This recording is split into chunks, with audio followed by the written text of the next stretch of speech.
Chapter 22. The creature Visser 3 had become did not tire. We did. I felt like I had been swimming forever. Half an hour into the chase, I was exhausted. We had been powering through the water at panic speed, fighting every current.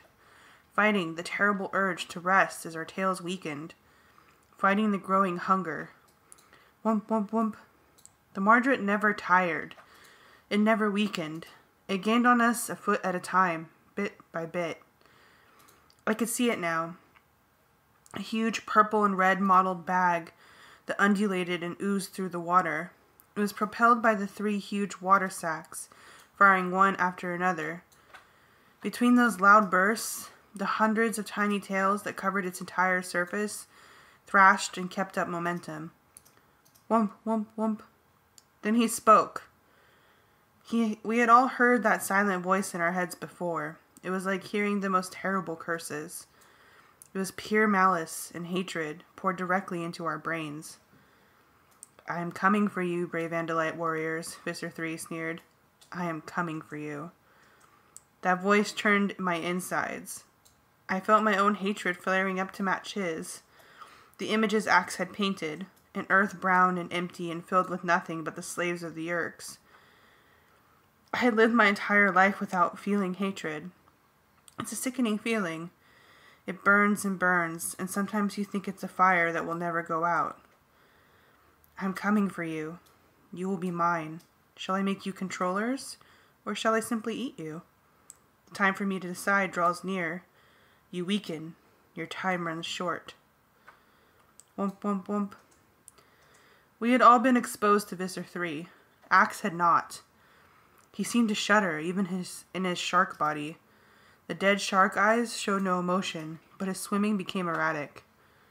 "Axe," I said to him. He did not answer. "Axe, we have heard this voice before. We have heard his threats, and we're all still alive." "He will kill us," Axe said. "He will kill us. He killed Elfangor." "Axe, hang in there. Don't answer him. Don't think about him. Just swim."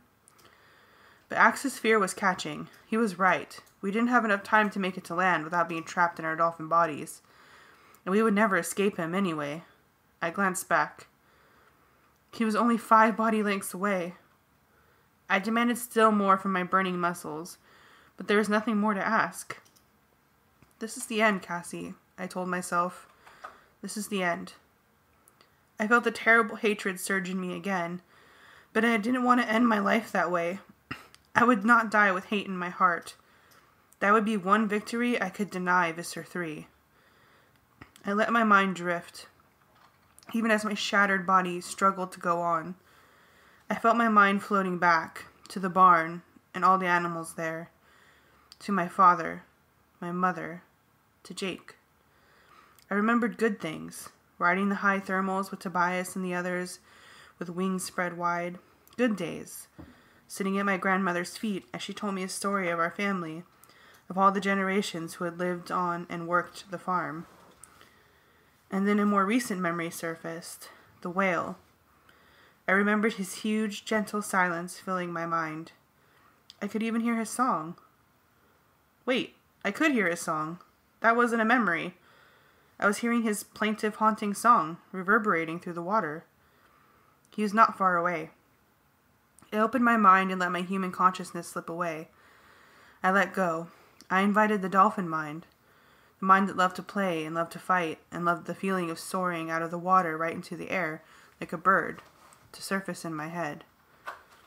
I fired echolocating bursts, 1,000 quick clicks compressed into a few seconds. And more than that, I cried for help. It was foolish. It was ridiculous.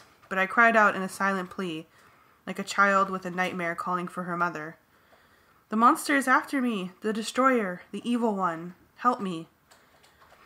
"We have used 80% of our time," Axe managed to say. 24 minutes left, Marco gasped. "It doesn't matter. I'm done for," Rachel admitted. "I can't keep going. He's too close. It's time we turn and fight." Whump, whump, whump. "We cannot possibly win," Axe said. "We know," Jake said, "but if I have to lose, I'd rather lose fighting than let him catch us one by one." That is a very Andalite thing to say, Axe said. We have a lot in common. I wish it had ended differently. On the count of 3, Jake said. 1, 2, let's go. We stopped. We turned to face the Mardrut. Jake, I said, I wanted to tell you. Yes, me too, Cassie, he said. Wump, wump, wump. The red and purple behemoth rushed at us. I shook with terror. I was too tired to swim away. Help me, I cried one last time. But I knew there was no one to help. And then I let it all go and said goodbye. Chapter 23. I've made up my mind what to do with you, Mr. 3 said. After this long chase, I am really quite hungry. He rushed at us. We rushed at him. Something dark came hurtling up from the ocean floor. Something dark and long and bigger even than the Mardrut. Whoomp! Visitor 3 shuddered and stopped dead in the water. A second dark shape, as fast as the first. Whoomp! The great ones, I whispered. It's the whales, Marco yelled. There were 5 of them in the water. The 2 big males who had struck first had heads like sledgehammers. Sperm whales, 60 feet long, 65 tons, the weight of 50 cars. They had dived deep and come tearing up at awesome velocity to slam into the creature from another world's ocean. The Mardrut was big. The Mardrut was strong, but nothing living can survive for long being slammed by creatures weighing 130,000 pounds. Then the whale, my whale, because that's how I thought of him, began to lash the Mardrut with his tail. Hammer blows, hits that could have knocked walls down. Again and again, as 2 smaller females joined in, and the 2 sperm whales circled back for another attack. Brah! Mr. 3's cry of pain and fury echoed in my brain. He's retreating, Jake crowed. He's running, Rachel said. I don't think Mr. 3 likes whales very much, Marco yelled. I don't think he likes them at all. The whales chased him for a while, but they let him go in the end. Whales are not very good at killing. They don't really have much of a talent for hating and destroying. My whale, the big humpback, returned in a few minutes and rested in the water beside me. I wanted to thank him, but as I said, whales don't think in human words or thoughts. Still, I tried anyway. Thanks, big guy. People who argue about how smart whales are, or whether they are as smart as humans, kind of miss the point. Whales will never read books, or build rockets, or do algebra. In all those areas, humans are smarter. Humans are the great brains of planet Earth. But it isn't necessary to believe whales are as smart as humans to believe that they are great. They don't have to know words or sing songs. They don't have to be anything but what they are to be magnificent. And even though I don't really know what a soul is, I know this. If humans have them, then so do whales. I wanted to thank him for responding to my call for help, but I had a strange feeling, as he opened his great heart to the dolphin mind that was in my own, that he hadn't just come in response to me. I had the feeling, and that's all it was, a feeling, that in some way the sea itself had called him to respond to the presence of an abomination. Of course, I never told that to Jake or any of the others. They would have laughed. At least, Marco would have. Morph time is almost up, Axe said. I think if we morph, the whale will carry us until we are ready to morph again, I said. So we morphed back into our human bodies, and Axe morphed to his Andalite body, and we crawled up the whale's huge back. I fell asleep. I know that sounds pretty incredible, but I did. I was exhausted, physically, emotionally, and every way you can be tired, I was tired. When I woke up, it was sunset. We were near shore. I could see the beach, and just a little farther down the shore, the mouth of the river. We were wet, of course, covered with splashing water and the spray from the whale's blowhole.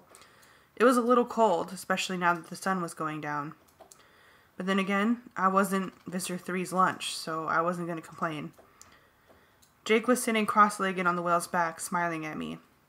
Someday, huh? He said. I smiled. Yeah. But we did it.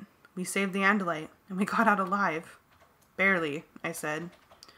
You know something? You were right. You trusted your feelings, and we followed you, and we're all safe. I nodded. Yes, I guess so. Only, as Marco would say, let's not do this again anytime soon, okay? Jake smiled his slow smile. It's fun being a dolphin, though, isn't it? I know you were worried about it, thinking maybe it wasn't right and all. I shook my head slowly. I'm still not sure it's right, but I guess we don't have much of a choice. The Yeerks started this fight, not us. And after what Axe said, I guess it's not just about one species, human beings. It's about all the animals. It's about all of Earth. Jake nodded. I think if you could ask the dolphins, they would say it's all right to use them, since what you're trying to do is save them. Nah, they would just think it's all a big game. They would never understand. We both laughed. Even if they could talk, the dolphins would never really understand what we were so upset about.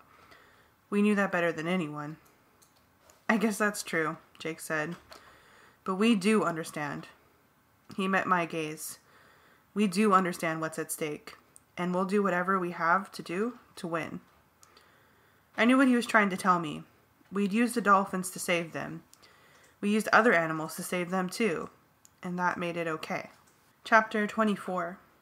We morphed once into our dolphin bodies and swam down the river to the place where we had entered the water.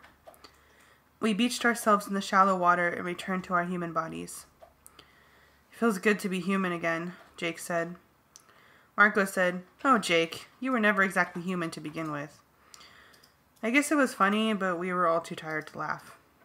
We dug our clothes and our shoes out of their hiding place. I pulled jeans and a sweatshirt on over my wet morphing suit. I shoved muddy feet into my boots.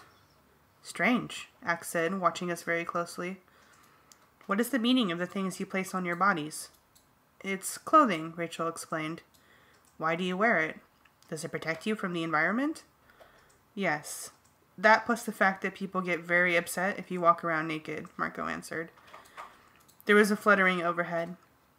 One of the shadowed branches dipped with a sudden weight. Is that you, Tobias? I asked. Yes. You found an Andalite. Yes. Tobias, meet Axe. That's his nickname anyway. Axe, meet Tobias. Tobias is one of us. Sort of, anyway, Tobias said dryly. I liked this morph so much I moved in permanently. The Andalite was shocked. You were trapped? Yes. Axe turned his eyes on me, then looked from each one of us to the next. He seemed very solemn. You have paid a price for the gift of my brother, Alfangor. Prince Alfangor was your brother? Tobias demanded. His hawk eyes glittered. I was with him in the end. This is all fine, Jake interrupted, but we have to get out of here. And we have to decide what to do with Axe. He can't exactly go walking to town with us. I think he should come to my farm, I said. It's not so different from the dome ship. Fields, meadows, woods, all the way into the national forest land. He'd have to be careful, but it's the only place we have to hide him. That still doesn't deal with how we're going to get him there, Marco pointed out. It's a long walk. People are going to notice a big blue deer with extra eyes and a scorpion tail. I must morph, Axe said. Yeah, but into what? Rachel answered. Then, to my surprise, Axe walked over to me. He placed one delicate, many-fingered hand on my face. With your permission, he said. I felt myself getting spacey. Not sleepy exactly, but sort of like I was in a trance. I realized what he was doing. He was acquiring me. He was absorbing my DNA. Excuse me, but you're going to morph Cassie? Marco asked. Can you do that? Axe went to Marco and touched his face. One by one, Axe acquired each of us. And then he began to morph. I've seen a lot of strange morphings, but nothing ever was like this. Axe wasn't becoming an animal. He was becoming a human being. But a human being we all knew, in some ways. A melding of the four human Animorphs. His front legs began to shrivel away. His back legs thickened and straightened.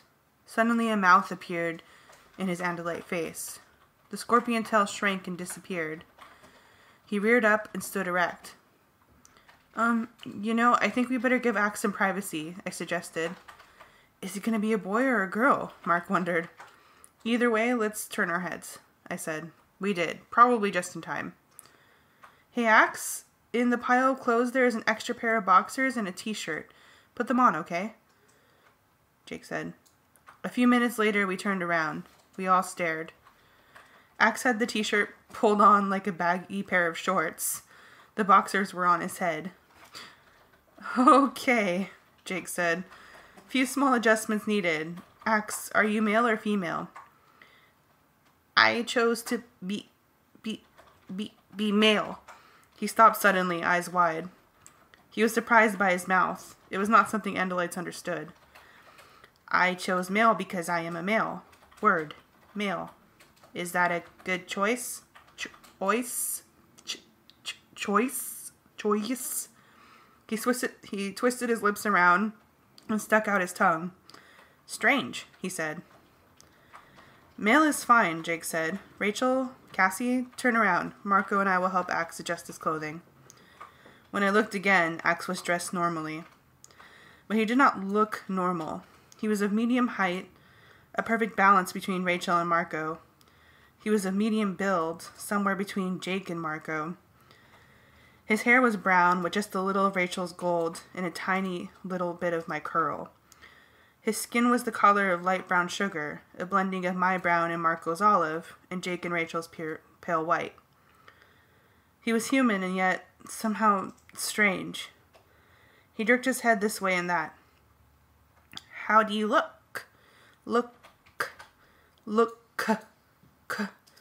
How do you look around?